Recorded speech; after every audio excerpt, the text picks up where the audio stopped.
장 1절로 12절까지 말씀입니다. 창세기 39장 1절로 12절까지 말씀, 제가 가진 성경으로 구약성경 60페이지에 있습니다. 구약성경 60페이지 창세기 39장 1절부터 12절까지 말씀, 제가 먼저 1절 받들어 읽겠습니다. 요셉이 이끌려 애굽에 내려가매 바로의 신하 친위대장 애굽 사람 보디발이 그를 그리로 데려간 이스마엘 사람의 손에서 요셉을 산이라. 여호와께서 요셉과 함께 하심으로 그가 형통한 자가 되어 그의 주인 애굽 사람의 집에 있으니, 그의 주인이 여호와께서 그와 함께 하심을 보며 또 여호와께서 그의 범사에 형통하게 하심을 보았더라. 요셉이 그의 주인에게 은혜를 입어 섬김에 그가 요셉을 가정 총무로 삼고 자기의 소유를 다 그의 손에 위탁하니, 그가 요셉에게 자기의 집과 그의 모든 소유물을 주관하게 한 때부터 여호와께서 요셉을 위하여 그 애굽 사람의 집에 복을 내리심으로 여호와의 복이 그의 집과 밭에 있는 모든 소유에 미친지라. 주인이 그의 소유를 다 요셉의 손에 위탁하고 자기가 먹는 음식 외에는 간섭하지 아니하였더라. 요셉은 용모가 빼어나고 아름다웠더라. 그 후에 그의 주인의 아내가 요셉에게 눈짓하다가 동침하기를 정하니, 요셉이 거절하며 자기 주인의 아내에게 이르되, 내 주인이 집안의 모든 소유를 간섭하지 아니하고 다 내 손에 위탁하였으니 이 집에는 나보다 큰 이가 없으며 주인이 아무것도 내게 금하지 아니하였어도 금한 것은 당신뿐이니 당신은 그의 아내임이라. 그런즉 내가 어찌 이 큰 악을 행하여 하나님께 죄를 지으리이까. 여인이 날마다 요셉에게 청하였으나 요셉이 듣지 아니하여 동침하지 아니할 뿐더러 함께 있지도 아니하니라. 그러할 때에 요셉이 그의 일을 하러 그 집에 들어갔더니 그 집 사람들은 하나도 거기에 없었더라. 그 여인이 그의 옷을 잡고 이르되, 나와 동침하자. 그러나 요셉이 자기의 옷을 그 여인의 손에 버려두고 밖으로 나가매. 아멘. 반갑습니다. 정말 잘 오셨습니다. 이렇게 한 주에 한 번 뵙는 분들도 이 자리에 많이 계신데요. 그래도 저한테는 한 주가 정말 빨리 돌아옵니다. 그리고 주일 아침은 어쩌면 가장 기대되는 그런 시간인지도 모르겠습니다. 우리 성도님들도 서로 이렇게 만나면 반갑고 또 기쁨이 있는 줄 믿습니다. 우리 이 시간에 전후자고 계신 분들 보시면서요, 함께 같이 인사하실 때요, 우리 좀 손을 흔들고 우리 반갑습니다, 보고 싶었습니다, 잘 오셨습니다 한번 같이 인사하시겠습니다. 반갑습니다. 네, 잘 오셨습니다. 네. 인생의 함정을 피하라 시리즈 두 번째 시간으로 오늘은 유혹의 함정을 피하라라는 제목으로 하나님의 말씀 함께 같이 나누도록 하겠습니다. 지난 2021년 10월 인터넷 웹사이트 Eat This Not That 이라는 한 웹사이트가 있는데요, 건강한 음식이나 사람들이 좋아할 만한 음식 이렇게 좀 정리해 놓은 웹사이트인데요, 이 웹사이트에서 미국 사람들이 제일 좋아하는 스낵을 1위부터 10위까지 이렇게 한번 좀 설문조사 해봤습니다. 혹시 스낵 종종 드십니까? 사탕이나 초콜릿, 과자 같은 거 이렇게 드시는 분들, 전혀 안 드시는 분들도 계실 텐데, 이 순위에 혹시 자기가 좋아하는 거 있나 한번 이렇게 보십시오. 제가 다 불러드리진 않겠습니다만은 그 순위를 살펴보니까 저도 사실 10가지 다 알지는 못해요. 이게 뭔가 하는 것들도 있었는데, 제가 좀 눈에 띄는 걸 보니까 매해 그 슈퍼볼 광고에 빠지지 않는 과자 도리토스 칩, 우리 유스 아이들도 모임하면 항상 이 도리토스 칩은 꼭 먹더라고요. 이 도리토스 칩이 7위에 이렇게 됐어요. 그리고 많은 사람들이 또 이렇게 우유랑 같이 먹는 오레오 쿠키, 오레오 쿠키 아시죠? 오레오 쿠키가 4위를 차지했습니다. 2위쯤 올라가니까 뭐가 나오냐면 허쉬 초콜릿, 키스스 초콜릿 아시죠? 그게 미국 사람들이 제일 좋아하는 2위가 나왔습니다. 자, 대망의 1위, 뭐가 1위 했을까요? M&M's 초콜릿. 누가 지금 맞추신 것 같은데요. 네, M&M's 초콜릿이 1위 했어요. 1위부터 10위까지 나온 이 다양한 제품들을 보니까요, 한 가지 공통점이 있어요. 그것이 무엇이냐면 다 달콤하다라는 거죠. 달콤한 것이 1위부터 10위까지 스낵 인기 많은 것을 다 차지했더라고요. 우리가 당근이나 양배추 같은 거 먹고 싶다 그래도 그것을 저항하는 것은 사실 그렇게 어렵진 않거든요. 그런데 사실 초콜릿이나 케이크 같은 게 땡기기 시작하면 그거를 저항하는 것이 사실 그게 좀 어렵죠. 그 이유는 바로 그러한 음식에 담겨 있는 달콤함 때문에 아마 그럴 겁니다. 이는 비단 스낵, 음식에만 해당하는 내용이 아니라 우리의 삶에 찾아오는 유혹도 마찬가지입니다. 우리가 살아가면서 마주하는 여러 가지 달콤한 유혹들이 있죠. 현대인들이 경험하는 다양한 유혹들에는 어떤 것이 있을까요? 지금 당장 필요하지는 않아도 눈앞에서 반짝이며 우리 마음을 흔드는 그런 물건들을 계획 없이 충동적으로 구매하는 것, 그것도 하나의 유혹이라고 할 수 있겠죠. 우리 크리스찬들에게는 특별히 하나님보다 돈을 더 사랑하고 그 안에서 인생의 안전을 찾으려고 노력하는 것, 그것도 큰 유혹일 것입니다. 또 배우자 외에 이성과의 불온한 관계를 발전시켜 결혼 생활을 파괴시키는 것도 그것도 피해야 할 성적인 유혹이겠죠. 또한 나보다 더 큰 성공을 한 친구나 가까운 동료를 부러워하며 시기하고 미워하는 것도 유혹이라고 할 수 있겠습니다. 우리 성도님들은 요즘 어떠한 유혹을 경험하고 살아가고 계십니까? 저항하기 힘들게 느껴질 정도로 달콤해 보이는 이 유혹들을 우리는 어떻게 벗어날 수 있을까요? 오늘 우리는 유혹의 함정을 피한 요셉의 이야기를 함께 살펴보려고 합니다. 이를 통해서 우리 각각 경험하고 있는 다양한 인생의 유혹들을 피할 수 있는 올바른 성경적 원리들을 함께 나누어 보고자 합니다. 우리는 지난주 형들의 배신에 의해 이집트의 노예로 팔려갔던 요셉의 이야기를 함께 살펴보았습니다. 형들에게 버림받고 노예로 팔려간 요셉에게는 어떠한 꿈도 미래도 없었어요. 이후 이집트에 도착한 요셉은 이집트 왕의 그 왕궁의 총보안을 책임지고 있는 경호대장이었던 보디발이라는 사람의 집에 노예로 팔려가게 됩니다. 얼마 전까지만 해도 아버지 야곱의 품 안에 안겨서 모든 사랑을 독차지하고 가정의 왕자처럼 살아왔던 요셉이 이집트의 노예가 되어서 매일 고된 노동을 하며 살아가야 될 비운의 처지에 놓이게 된 것이죠. 요셉의 미래는 불투명하고 달빛 하나 비추지 아니하는 어두컴컴한 저녁 밤과 같았습니다. 그 누가 하나님이 요셉과 함께 하시다고 그렇게 얘기하겠습니까?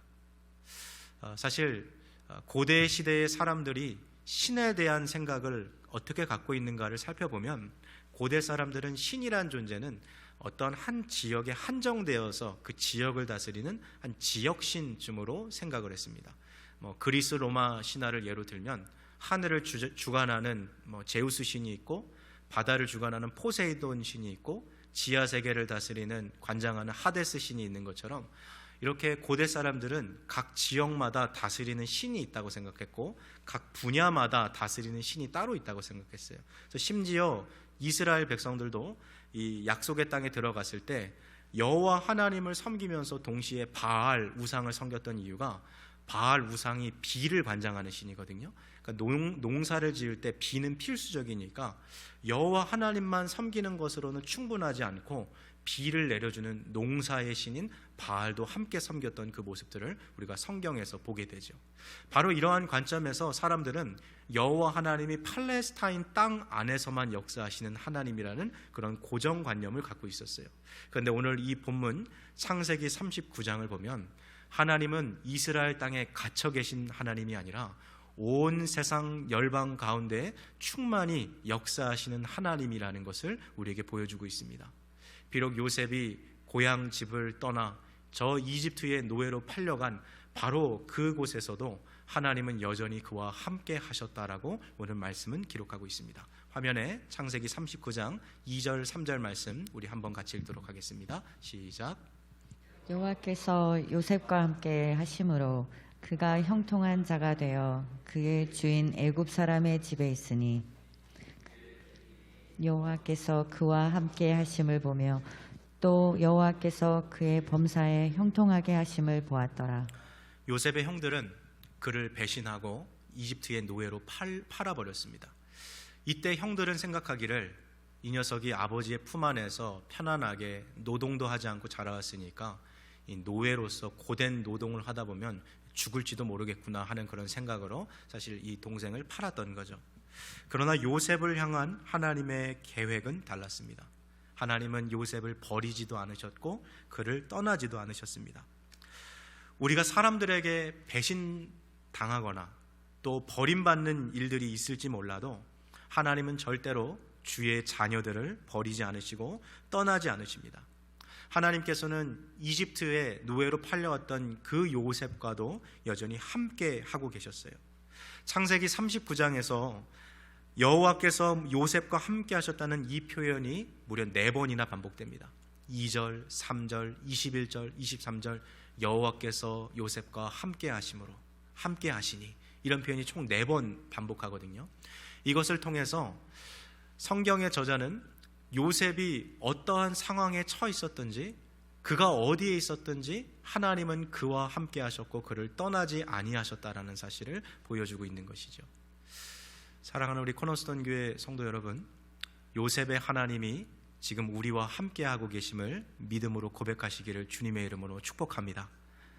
우리가 처해 있는 상황이 때로는 힘들고 고단하여도 내가 지금 살아가고 있는 삶의 환경이 어렵다 할지라도 주님은 우리를 버리신 것이 아닙니다.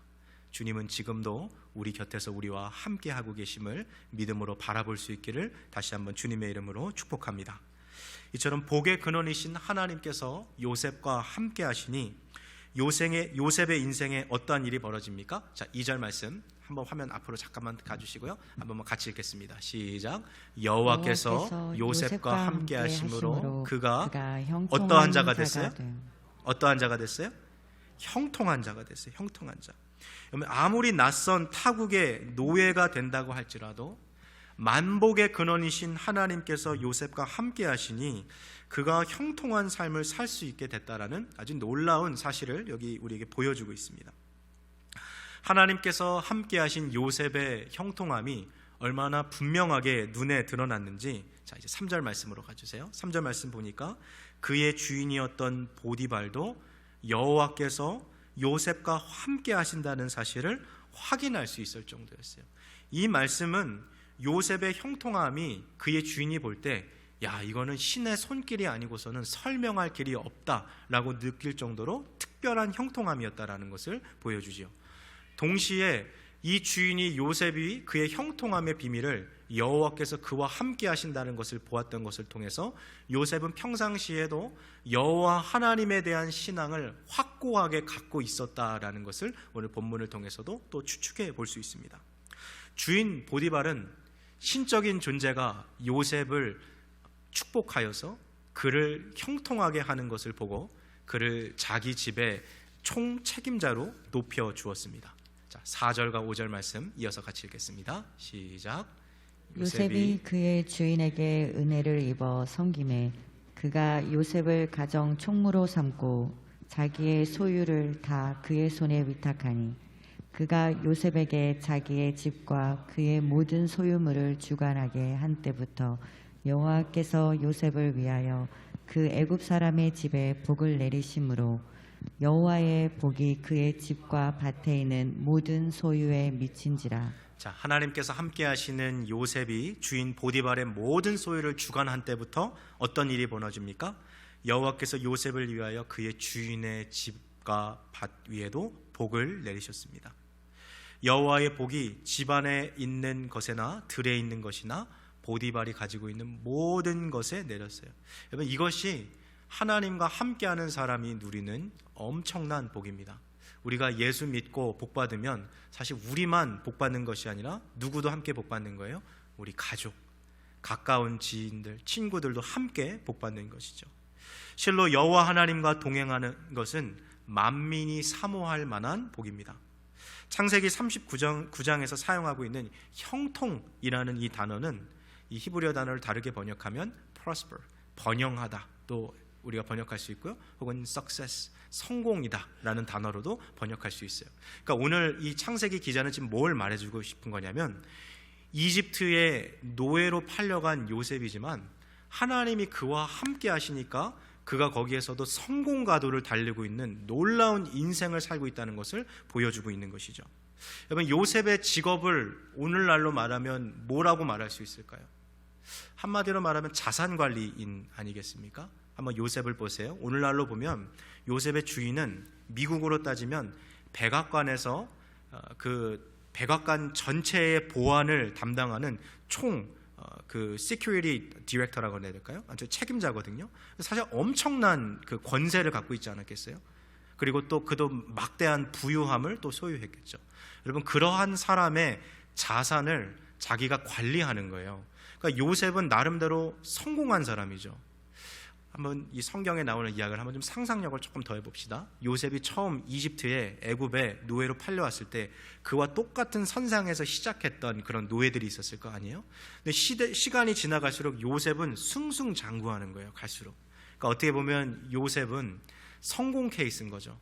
많은 노예들이 볼 때 롤 모델이 요셉이었어요. 야, 요셉, 너 우리와 같은 그런 바닥부터 시작했는데, 야, 너 명함이 대단하다. 어떻게 이렇게 자산관리인까지 갔냐? 와, 너 정말 어떻게 이렇게 성공할 수 있었어? 그 비결을 물어보고 싶을 만큼 요셉은 성공한 삶을 지금 살아가고 있었던 것이죠. 자, 그런데 바로 이 잘 나가던 순간에 드디어 사건이 발생합니다. 우리 인생의 달콤한 유혹은 언제 찾아올까요? 그것은 바로 일이 잘 풀릴 때 찾아옵니다. 달콤한 유혹은 우리가 어려움을 극복하고 성공 가도를 달리고 있을 때, 긴장이 좀 이렇게 좀 풀어질 때 달콤한 유혹이 은밀히 찾아와요. 회사에서 승진하거나 아니면 급여가 인상되거나 또한 어떤 프로젝트나 힘든 어떤 업무를 완수함으로써 사람들에게 야, 역시 최고야 이렇게 인정받고 칭찬받을 때 나도 모르게 마음이 우쭐해지고 또 그러할 때 우리가 유혹에 취약해질 수 있는 거죠.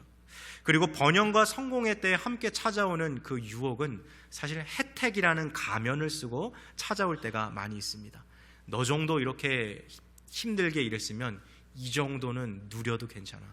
너 정도 힘들게 이렇게 땀 흘려서 수고했으면 이렇게 살아가는 것 정도는 다 눈 감아줄 수 있어 하는 그러한 유혹들이 혜택이라는 가면을 쓰고 찾아오는 거죠. 또한 성공 가도를 달리고 있을 때 자신감이 붙다 보면 그것이 지나치면 교만함으로 변질될 때가 있어요. 이 정도 유혹은 내가 컨트롤할 수 있어. 그렇게 자신을 속이게 되는 것이죠. 하나님의 사람 모세가 이스라엘 백성들을 향하여서 이제 그가 얼마 안 있으면 이제 세상을 떠날 날이 가깝거든요. 근데 모세는 가나안 땅, 약속의 땅에 못 들어간다는 걸 자기가 알고 있어요. 그래서 자기가 죽은 이후에 이제 가나안 땅에 들어가서 살게 될 이스라엘 백성들을 향하여서 유언과도 같이 남긴 글이 신명기입니다. 신명기. 근데 이 신명기를 보면 모세가 이스라엘 백성들에게 한 가지 당부의 말을 남기는데 이런 말을 해요. 여러분, 배부르고 등 따뜻할 때 하나님 잊지 않도록 주의하십시오. 이 메시지를 모세가 남기거든요. 한번 그 내용 한번 살펴볼까요? 신명기 8장 12절부터 14절까지 말씀이고요. 새번역 성경 말씀입니다. 한번 같이 읽겠습니다. 시작. 당신들이 배불리 먹으며 좋은 집을 짓고 거기에서 살지라도 또 당신들의 소와 양이 번성하고 은과 금이 많아져서 당신들의 재산이 늘어날지라도 혹시라도 교만한 마음이 생겨서 당신들을 이집트 땅 종살이 하던 집에서 이끌어내신 주 당신의 하나님을 잊어버리는 일이 없도록 하십시오. 자, 이 본문에 의하면 모세가 말할 때 사람은 언제 하나님을 잊기가 쉽습니까? 배부를 때에, 좋은 집에 거할 때에, 가축이 번성하고 은과 금이 풍성하여 재산이 늘어나는 바로 그때에 마음이 교만해지기 쉬울 때, 그때 사람은 하나님을 쉽게 잃어버릴 수 있다라고 모세는 경고했던 거죠. 왜 유혹은 일이 잘 될 때 달콤하게 찾아올까요? 그때가 우리 마음이 교만하여서 유혹에 가장 취약한 시기이기 때문입니다. 벼가 익을수록 고개를 숙이듯이 우리의 삶이 성공 가도를 달릴수록 겸손하게 주님을 더욱 의지해야 하는 이유가 바로 여기에 있었습니다. 자, 본문으로 다시 돌아가 봅시다. 요셉은요 아주 인물이 잘생긴 사람이었어요. 용모가 아주 빼어난 사람이었어요. 근데 사실 요셉의 어머니 라헬도 상당한 미인이었거든요.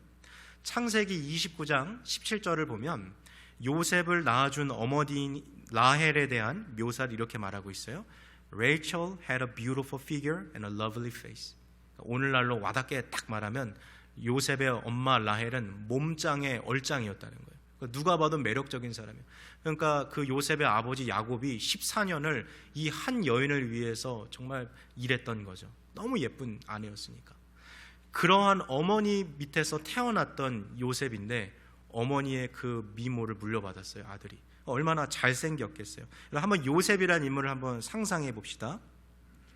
외모도 아주 잘생겼어요. 그가 손대는 일마다 대박이 터집니다. 성품도 온화해요. 얼굴에는 자신감이 있어요. 그리고 또 젊어요. 얼마나 매력적이에요. 밝은 모습이. 그런 요셉을 곁에서 지켜보고 있었던 한 여인이 있었던 거죠. 바로 그의 주인의 아내, 보디발의 아내였어요. 그녀는 요셉에게 잠자리를 같이 하자고 그를 유혹합니다. 자, 창세기 39장 6절에서 7절 두 구절 같이 읽겠습니다. 주인이 그의 소유를 다 요셉의 손에 위탁하고 자기가 먹는 음식 외에는 간섭하지 아니하였더라. 요셉은 용모가 빼어나고 아름다웠더라. 그 후에 그의 주인이 아내가 요셉에게 눈짓하다가 동침하기를 청하니.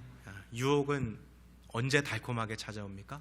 성공가도를 달리고 있을 때, 일이 잘 풀릴 때 찾아오는 유혹을 더 주의해야 돼요. 요셉도 예외는 아니에요. 그가 노예였을 때 누가 그를 신경이나 썼겠어요. 그런데 주인의 자산관리인이 되고 가정총무가 되니까 그의 주인 보디발의 아내가 요셉을 유혹하기 시작하는 거죠. 그녀는 요셉에게 은밀한 눈짓을 주며 요셉이 그녀와 잠자리를 함께 할 것을 유혹합니다. 달콤한 유혹이 가진 또 하나의 특징이 있습니다. 그것은 바로 은밀하게 그 유혹이 찾아온다라는 것입니다. 우리가 구약 성경을 보면 솔로몬 왕이 쓴 잠언이라는 책이 있죠. 여러분, 솔로몬 왕은요 인류 역사상 가장 지혜로운 사람입니다. 전무후무한 지혜의 사람이에요. 우리가 그렇게 이야기할 수 있는 이유는 성경 보면 너와 같은 사람이 없을 거라고 하나님이 말씀하셨거든요. 그러니까 전무후무라고 말해도 과언이 아니에요. 그렇게 똑똑한 사람은 없어요. 근데 솔로몬이 이 세상에 있는 모든 것을 대부분 이치를 다 파악하고 원리를 파악하는데 솔로몬이 자기가 이 세상을 보니까 아무리 봐도 깨닫지 못하는 것 서너 가지가 있다라고 솔로몬이 얘기했어요. 무엇이었을까요? 그렇게 지혜로운 사람, 전 세계에서 가장 똑똑하다고 이야기하는 그 솔로몬이 아무리 깨달으려고 해도 깨닫지 못한 서너 가지, 뭐가 있었을까요? 이런 것이었어요. 하늘을 날아가는 새가 지나간 그 자취를 아무리 찾아봐도 찾을 수가 없다는 거예요. 두 번째는 저 바위 틈을 기어다니고 있는 뱀이 지나간 자취는 아무리 찾아보려고 해도 어디로 지나가는지 깨달을 길이 없다는 거예요. 세 번째는 바다 위를 항해하고 있는 배가 지나가는데 분명히 배가 지나갔는데 어느 길로 갔는지 그 배의 길을 알 도리가 없다라는 거예요. 자, 그리고 이제 마지막 네 번째 솔로몬이 이야기하는데 사실 이 앞에 세 가지는 요 마지막 네 번째 이야기하려고 다 예를 든 것뿐이에요. 마지막에 솔로몬이 자기가 깨닫지 못하는 것, 그게 무엇이었냐? 남자와 여자가 은밀하게 간음죄를 지었는데 그 자취가 보이지 않는다라는 거예요. 자, 한번 잠언 30장 18절부터 20절까지 말씀 세번역 성경 번역입니다. 한번 같이 읽겠습니다. 시작. 기이한 일이 셋, 내가 정말 이해할 수 없는 일이 넷이 있으니 곧 독수리가 하늘을 날아간 자치와 뱀이 바위 위로 지나간 자치와 바다 위로 배가 지나간 자치와 남자가 여자와 함께 하였던 자치이다. 가늠한 여자의 자치도 그러하니 먹고도 안 먹었다고 입을 씻듯이 나는 아무런 악행도 한 일이 없다 한다. 자, 어떤 내용인지 이해되시죠? 분명히 간음한 여인인데 마치 음식을 먹고도 나 안 먹었는데 하고 오리발 내밀듯이 이 세상에 은밀하게 진행되고 있는 그런 간음죄들이 수도 없이 많다는 거예요. 지혜왕 솔로몬이 보니까. 근데 누가 그런 죄를 지었는지 알 길이 없다라는 거예요. 지혜인 왕인 나도. 여러분, 이 말씀은 뭘 말해줍니까? 두 사람 사이에서 은밀하게 진행되는 간음죄가 이 세상에 얼마나 많이 진행되고 있는지 그걸 지금 보여주고 있는 거죠. 뭐 얘기가 나왔으니까 좀 자료를 좀 보면, 여러분 미국에서 현재 인터넷으로 포르노를 보고 있는 사람의 평균 수가 1초에 28,258명이에요. 1초에. 미국에서 포르노를 보는데 소비되는 돈을 계산해 보니까 1초에 3,075불 64센트가 나왔어요. 1초에. 엄청난 비즈니스라는 거예요. 여러분 사람들이 스마트폰으로 검색하는, 구글에 이렇게 검색하는 그런 것들 조사해 보면 5분의 1, 20%가 다 포르노에 관련된 것이었어요. 미국인 성인 남녀 25세 이상을 대상으로 설문조사를 했습니다. 포르노가 나쁜 겁니까? 55%는 그렇습니다, 나쁜 겁니다 라고 대답했고 45%는 괜찮습니다 라고 대답했어요. 더 심각한 건 13세에서 24세 10대 청소년들과 그리고 청년들을 대상으로 설문조사를 했습니다. 우리가 지금 마시는 이 콜라, 이 플라스틱 이런 거를 재활용하지 않고 쓰레기통에 버리는 것과 인터넷으로 포르노를 보는 것과 둘 중에 뭐가 더 나쁩니까? 대다수 학생들이 재활용하지 않는 것이 더 나쁘다라고 선택했어요. 특별히 이 마지막 설문조사는 포르노에 대한 이 시대의 10대, 20대 그 10대 청년들에 대한 20대 청년들에 대한 인식을 아주 적나라하게 보여주는 것이죠. 지금 미국에서 포르노에 처음 노출되는 아동의 나이가 몇 살쯤 됐을 것 같으세요? 평균 12세라 그래요. 평균이니까 그거보다 더 일찍 노출되는 아이들도 많이 있다라는 거죠. 여러분 어쩌면 우리는 말 그대로 역사상 가장 음란한 시대를 살아가고 있는지도 모르겠어요. 너무나도 쉽게 컴퓨터 모니터와 그리고 또 스마트폰 화면을 통하여서 수많은 보디발의 아내들이 우리들의 삶을 침투해오고 있어요. 우리들의 옷자락을 붙잡고 있어요. 잠언 속 솔로몬의 그 언급처럼 음란죄들이 나도 다른 사람들도 모르게 어떠한 흔적을 남기지 않은 채 지금 이 시대에 은밀하게 진행되고 있는 것이죠. 여러분 죄악의 특징이 바로 여기 있어요. 은밀한 것이죠. 오늘 본문에 나오는 보디발의 아내가 갖기를 원했던 죄의 특성이 바로 그거였어요. 요셉과 은밀한 밀회를 갖기를 원하는 거죠.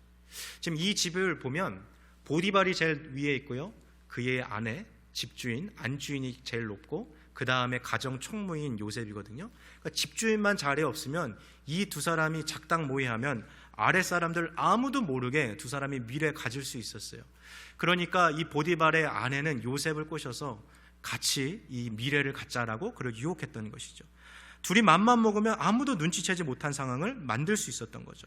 솔로몬이 이야기했던 아무도 모르는 은밀한 간음죄가 성립하기에 가장 좋은 상황입니다. 자, 이때 요셉은 어떠한 선택을 했을까요? 자, 8절과 9절 말씀 화면에 보여주시고요. 8절 9절 같이 읽도록 하겠습니다. 시작.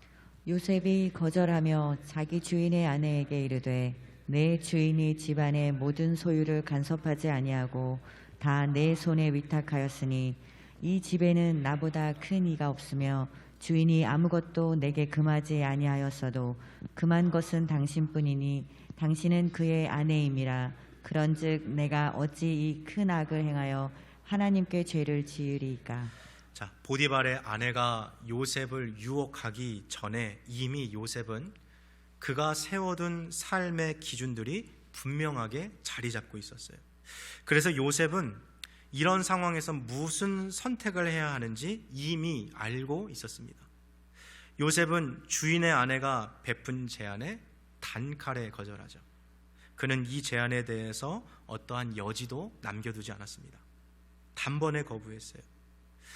요셉은 그의 주인의 아내에게 그의 주인인 보디발이 자기를 신뢰함으로써 주인의 집의 모든 소유를 맡겼다라고 설명합니다. 이어서 지금 주인의 아내가 자신에게 요청하는 그 간음은 그가 결코 넘어서는 안 되는 선이며 동시에 주인의 신뢰를 깨트리는 악행이라는 것을 차분하게 이야기합니다. 요셉은 이 어리석은 행동 하나로 인해서 하나님께서 그의 삶에 주신 모든 특권과 축복을 잃어버릴 수 있다는 사실을 지금 주인의 아내에게 강조하여 설명하고 있는 거죠. 유혹을 거부하고 있는 이 요셉의 태도는 매우 올바른 판단입니다. 자, 그런데 오늘 우리가 주목해서 보고 싶은 것은 9절 후반절에 있어요. 9절 후반절 한번 보세요. 내가 어찌 이 큰 악을 행하여 누구에게 죄를 지어요? 하나님께 죄를 지으리까. 요셉은 분명 이 모든 상황 가운데서 자신을 지켜보고 계시고 함께하고 계시는 하나님을 인식하고 살아가고 있었어요. 요셉에게 여호와 하나님은 분명 살아계신 분이었고, 요셉에게 하나님은 인간의 선행과 악행에 따라 하나님은 상도 주시고 벌도 주시는 살아계신 하나님이었다라는 것을 우리가 보게 됩니다. 그는 하나님에 대한 이런 확고한 신념을 가지고 주인의 아내와 잠자리 갖는 간음죄를 지을 수 없다고 확실하게 못 박았던 것이죠. 여러분, 오늘 본문에 나오는 이 스토리는요, 지금도 반복되는 이야기예요. 보디발의 아내가 요셉을 유혹하는 방법은 무엇이었습니까? 요셉, 아무도 몰라. Nobody knows. 아무도 몰라. 너랑 나밖에 모르는 거야. 근데 요셉은 뭐라 그래요? 아무도 몰라도 하나님은 아십니다. 지금도 얼마나 많은 사람들이 아무도 모를 것이다 라는 자기 합리화로 크고 작은 죄들을 지으며 이 세상을 살아가고 있습니까? 그러나 요셉은 하나님께서 우리의 모든 행위를 지켜보고 계신다고 고백했어요. 따라서 그는 언제 어디서나 그와 함께하고 계시는 여호와 하나님의 믿음에 따라 마음을 정하고 그의 주인의 아내와 잠자리 할 것을 단칼에 거절하죠. 여러분, 요셉과 같이 우리의 삶에 하나님을 중심에 두고 하나님이 원하시는 삶의 가치관들과 그 표준들을 미리 확고히 결정해 놓고 살아간다면 유혹에 더욱 잘 튼실하게 저항할 수 있을 겁니다. 또한 죄와 타협할 때에 우리가 얼마나 많은 것을 잃어버리게 된다는 것을 생각하면 유혹을 물리치는 데 도움이 되기도 하죠. 우리들은 어떠한 도덕적 가치관과 기준을 세워놓고 살아가고 있습니까? 성경적인 가치관에 따라 삶의 기준들을 미리 세워두는 것은 영적 전쟁을 앞두고 튼튼한 성벽을 쌓아놓는 것과 같습니다. 이 세상이 제시하는 스탠다드, 이 세상의 표준들이 우리를 유혹할 때 하나님의 말씀으로 미리 세워둔 그 스탠다드, 하나님의 표준으로 우리 마음을 방어하는 거죠. 세상의 유혹에 넘어가지 않도록 하기 위해서 평상시 미리 하나님의 표준으로 우리의 마음의 성벽을 견고하게 세워놓는 작업을 해야 합니다. 여러분, 그 당시 그리고 지금도 수많은 남자들이 성적 유혹에 덫에 빠졌어요. 그런데 요셉은 견고하게 서 있었습니다. 그 비결이 무엇이었어요? 이 사건이 이렇게 일어났을 때 요셉이 잠깐만요, 내가 좀 고민 좀 해볼게요, 이게 아니라 요셉은 이미 훨씬 이전에 이 일에 대해서 어떻게 행동해야 될지 결정을 내려놨어요. 요셉에게 있어서 가장 중요한 것은 하나님의 반응이었습니다. 그는 하나님 앞에서 자신의 신앙의 양심을 깨끗하게 유지하는 삶을 살기 위해 부단하게 노력했던 것이죠.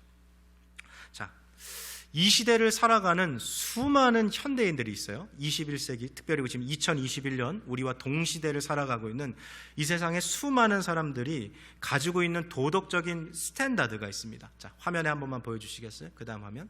자, 현대인의 도덕적인 표준을 한 문장으로 요약하면 이거예요. 당신의 양심이 당신의 길잡이가 되게 하라. 어떻게 보면 아주 도덕적인 이야기 같고 맞는 말 같고 우리 그리스도인들도 납득할 만한 말 같지만 이 말은 반은 맞고 반은 틀렸어요. 왜 그러냐면 여러분, 양심이라는 것은요, 사람마다 달라요. 그래서 이 말을 조금 더 익스트림하게 끌고 가면 너가 원하는 대로 살아가라 변화시켜도 사실 틀리지가 않게 돼버리는 거예요. 여러분, 양심이라는 것이요, 결국 그 자체만으로는 올바른 도덕적 판단을 내릴 수가 없습니다. 한 세대에서 금지한 것을 그 이후의 다른 시대는 허용하는 거죠. 이전 세계는 분명 잘못된 것이었는데 한 세기만 지나갔는데도 그것이 그렇지 아니한 것으로 바뀔 때가 많이 있어요. 여러분, 그래서 인간의 양심이라는 것은요, 사회의 흐름에 따라 변화되고 있어요. 극단적인 예를 하나 좀 들어보면 원시 부족들, 특별히 식인종이 살고 있는 섬에 가면 사람을 잡아먹는 것이 절대로 비양심적인 행위가 아니고 그들은 양심적이라는 것을 믿고 그렇게 살아가고 있어요. 지난 2016년 9월 교회에 제가 금요 예배 오는 그 라디오 방송을 아직도 잊지 못해요. 미국의 대법관이 동성애 결혼을 합법적으로 선고한 날이거든요. 아직도 그 날을 잊지 못해요.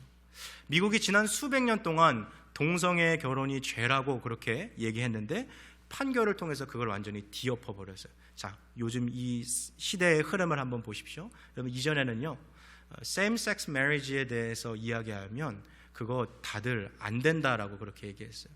혹시 최근에 자녀들하고 이 주제에 대해서 이야기해 보신 적 있습니까? 여러분, 10대, 20대 아이들이 어떻게 이것에 대해서 생각하고 있는지 한번 대화 한번 나눠보세요. 의외로 여기에 대해서 너그러운 사람들이 참 많아졌어요. 동성애에 대해서 반대하면 엄마, 아빠 왜 이렇게 생각이 편협해? 왜 이렇게 사고가 좁아? 이렇게 반응하는 그런 시대에 우리가 살아가고 있다는 거예요. 여러분, 사람의 양심이라는 것은요, 사회적인 시대와 상황과 지역에 따라서 얼마든지 바뀔 수 있는 것이 사람의 양심이라는 거예요. 인간이 정해놓은 사회적 관습은 변합니다만 그러나 영원히 변하지 않는 것이 있어요. 그리고 우리 그리스도인들은 바로 그 영원히 변하지 않는 표준을 놓고 살아가고 있습니다. 그것이 무엇입니까? 하나님의 말씀입니다. 그래서 우리 그리스도인들의 도덕성의 표준을 대표하는 말은 이것이 되어야 합니다. 자, 검은색 글씨, 우리 한글만 한번 같이 읽어보겠습니다. 시작. 하나님의 말씀이 당신의 길잡이가 되게. Let God's word be your guide. 양심을 따라 살아가라는 이 현대인의 도덕적 표준은 반은 맞고 반은 틀려. 물론 양심도 하나님이 주신 거예요. 그러나 그것만으로는 충분하지 않습니다. 올바른 양심, 건강한 양심을 갖기 위해서는 성경적인 양심을 세울 필요가 있는 거죠. 최종적인 도덕적 판단은 시대와 장소에 따라 변화하는 인간의 양심이 아니라 성경에 게시된 하나님의 뜻에 근거하여 이루어져야 한다라는 것을 꼭 기억하시기를 바랍니다. 자, 오늘 본문으로 다시 돌아가 봅시다. 자, 그 당시에 이 표준을 가지고서 자신의 그 양심을 따라 자신의 어떠한 그 행위를 따라 살아갔던 이 보디발의 아내의 모습을 한번 보세요. 이 여자가 얼마나 끈질긴 여자였는지요. 요셉이 이렇게 단호하게 거부했는데도 그녀는 날마다 하루가 멀다 하고 요셉에게 잠자리를 같이 할 것을 거듭 요청합니다. 요셉은 한 번 유혹을 무찌른 사람이 아니라 거듭되는 유혹을 이겨낸 사람이에요. 거듭되는 유혹을 그럼 요셉은 어떻게 이겨냈을까요? 한번 말씀을 통해서 한번 그의 모습을 봅시다. 10절부터 12절까지 말씀입니다. 우리 세 구절 같이 읽겠습니다. 시작. 여인이 날마다 요셉에게 청하였으나 요셉이 듣지 아니하여 동침하지 아니할 뿐더러 함께 있지도 아니하니라. 그러할 때에 요셉이 그의 일을 하러 그 집에 들어갔더니 그 집 사람들은 하나도 거기에 없었더라. 그 여인이 그의 옷을 잡고 이르되 나와 동침하자. 그러나 요셉이 자기의 옷을 그 여인의 손에 버려두고 밖으로 나가매. 자, 보디발의 아내가 하루가 멀다 하고 요셉에게 나와 동침하자 하고 그렇게 유혹하고 있어요. 그러던 어느 날 요셉이 일을 하기 위해서 집에 홀로 들어갔어요. 아무도 없는 은밀한 바로 그 장소가 됐어요. 이때에 이 주인의 아내가 들어와서 요셉의 옷을 꽉 붙잡고 나랑 동침하자라고 이야기합니다. 나와 함께 잠자리를 갖자 그를 유혹합니다. 아마도 주인의 아내는 요셉이 그동안 사람들의 눈치 보느라고 이 유혹에 넘어오지 않았다고 생각했는지도 모르겠어요. 그러니까 아무도 없고 두 사람만 있으니까 이런 상황이라면 요셉도 타협하겠지라고 그렇게 생각했을 거예요. 자, 이 여인의 모습을 보십시오. 처음에는 눈짓으로 유혹하던 사람이 눈짓만으로 안 되니까 말로 하기 시작하고요. 말로도 안 되니까 물리적인 힘을 써서 그의 옷을 붙잡고 있어요. 여러분, 죄라는 것은요, 그 유혹이라는 것은요, 수단과 방법을 가리지 않고 우리를 쓰러뜨리려고 하는 거죠. 이처럼 죄는 지금도 우리를 뿌리치기 힘들 정도로 어렵게 찾아오는 것이 죄예요. 그렇지만 하나님께서는 또한 우리가 유혹을 피할 수 있는 수단도 마련해 주셨습니다. 자, 그러면 요셉은 어떻게 행동했을까요? 주인의 아내가 옷을 놓지 못하게 만들지만 옷을 벗을 수가 있었어요. 그래서 12절 말씀을 보니까 그는 자신의 옷을 꽉 붙잡고 있는 주인의 그 아내의 손을 뿌리치며 자기 옷을 버려둔 채 집 밖으로 도망쳤습니다. 여러분, 유혹의 자리를 피하는 것은 나약함의 표시가 아닙니다. 그것은 오히려 그 사람이 건강한 영적인 지식을 갖고 있다는 것을 보여줘요. 유혹이 벌어지는 현장에서 하나님께서 정하신 삶의 표준을 지키기 어렵다면 때때로 가장 현명하고 지혜로운 방법은 그 유혹의 현장을 피하는 것입니다. 어떤 그리스도인들은요, 어떠한 유혹에도 어떠한 시련에도 나는 흔들리지 않을 겁니다, 그렇게 자부하는 분들이 있어요. 그러나 이 세상에 사는 동안 사탄의 공격에서 예외되는 사람은 아무도 없습니다. 여러분, 성경에 나오는 다윗 왕을 한번 생각해 보세요. 다윗은 하나님의 마음에 합한 자라는 평가를 받았던 사람이잖아요. 그런데 그런 다윗도 달콤한 유혹 앞에서 와르르 한순간에 무너져 버렸어요. 다윗과 같이 하나님의 영이 충만했던 사람도 방심하니까 영적 순결보다 육체적 쾌락을 선택했고, 또 그로 인해서 다른 남자의 아내와 잠자리를 갖는 간음죄를 다윗도 저질렀죠. 또 다윗은 그러한 죄를 덮기 위해서 수많은 사람들을 죽음으로 몰고 갔습니다. 여러분, 죄라는 것이 왜 무서울까요? 그것은 이 죄의 고통이 나에게도 너무나도 큰 아픔을 주지만 내 주변에 있는 사람들에게도 정말 크나큰 아픔을 주기 때문이죠. 자, 어느 신학자의 말을 좀 인용해서 제가 좀 가지고 온 화면이 있는데요. 화면 한번 보여주시고요. 우리 한번 눈으로 한번 보세요. 죄는 항상 가고자 하는 것보다 더 멀리 우리를 데려갑니다. 죄는 머물고 싶은 것보다 더 오래 그곳에 머물게 하고, 죄는 지불하고 싶은 것보다 더 많은 대가를 지르게 합니다. 한번 이러한 장면을 생각해 보세요. 고속도로를 빠른 속도로 달리고 있는 세미트럭을 한번 생각해 보십시오. 프리웨이를 달리고 있는, 그리고 우리가 그 세미트럭을 운전하는 드라이버라고 한번 생각해 보세요. 열심히 달리고 있는데, 여러분, 우리가 승용 세단에서 SUV만 타도 보이는 게 다르잖아요. 근데 이 트럭을 타니까 보이는 게 얼마나 좋겠어요. 아주 사방이 잘 보이겠죠. 그래서 아주 신나게 운전하고 있는데, 아니 이게 웬걸 브레이크가 고장난 거예요. 지금 당장은 아무런 문제가 없을 것처럼 보이겠습니다만, 조금 지나면 반드시 그 자신과 그 주변에 있는 사람들에게 치명적인 고통을 안겨주겠죠. 이것이 바로 죄의 특성이라는 것이죠. 작은 불이 큰 불을 일으키듯이 대수롭지 않아 보이는 그런 죄악들이 우리를 더욱 심각하고 무시무시한 죄악의 삶으로 끌어당깁니다. 작은 죄가 더 큰 죄를 낳기에 요셉처럼 유혹의 암시가 주어졌을 때 도망쳐야 되는 거죠. 여러분, 우리가 죄로부터 도망친다라는 것은요, 향방 없이 그냥 어디론가 간다라는 것이 아닙니다. 우리 그리스도인이 죄로부터 도망친다라는 것은 동시에 누구를 향해 나아가는 거예요? 우리 주 예수 그리스도를 향해 달려가는 것입니다.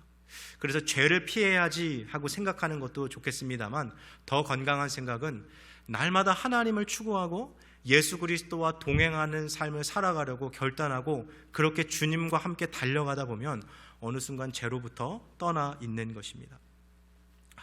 우리가 오늘날 주의해야 할 유혹은요, 성적인 유혹만 있는 것은 아닐 겁니다.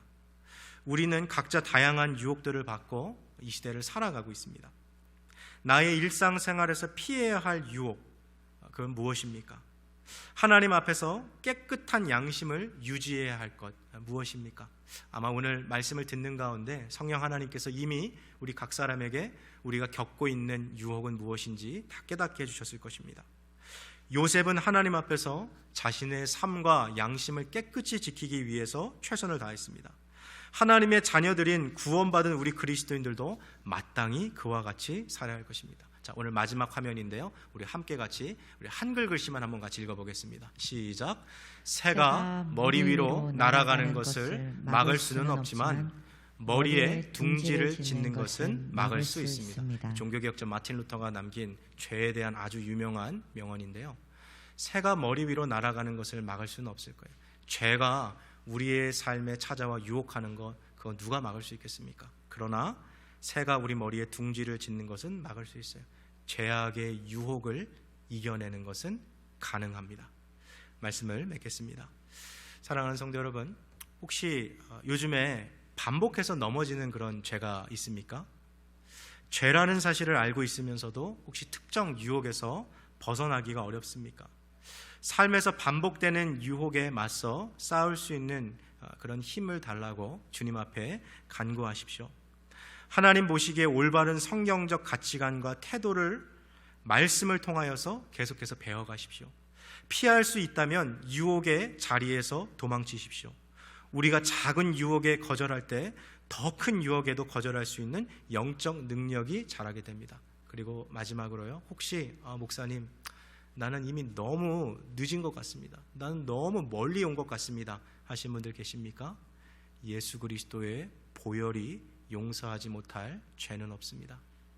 예수 그리스도의 피가 구원하지 못할 죄인은 없습니다.